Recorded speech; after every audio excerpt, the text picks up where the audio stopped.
Sur le green, on les repère avec leurs chaussures à crampons et leurs balles sensiblement plus grandes que celles des golfeurs. Les foot-golfeurs font leur arrivée à Comblanc-Barrois pour cette nouvelle saison qui commence. Samedi, pendant les portes ouvertes, ils ont fait découvrir leur sport, pas encore très connu. Déjà, je savais même pas que ça existait avant. Mais donc du coup, je trouve que c'est une bonne idée de mixer un peu les deux. Du coup, personnellement, pour mettre des frappes, je suis pas trop fort.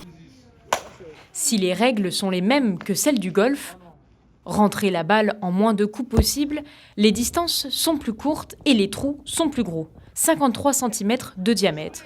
C'est plus difficile qu'il n'y paraît.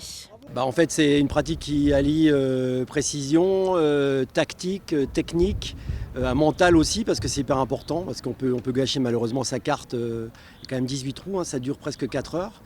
Donc il faut être costaud mentalement, et puis avoir des qualités du footballeur, mais également des qualités mentales qui vous permettent de jouer surtout les zones et pas forcément taper le plus fort possible.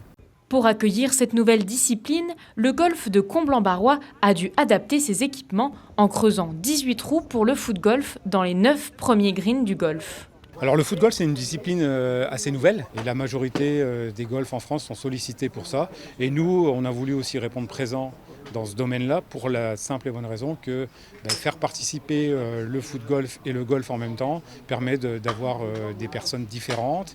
Des personnes qui arrivent au foot-golf vont peut-être aussi se mettre au golf et vice-versa. Le golf permettra de mettre des gens au foot-golf.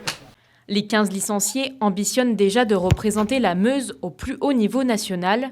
D'ailleurs, le parcours meusien accueillera une étape de la Cup et une étape régionale les 13 et 14 juillet prochains.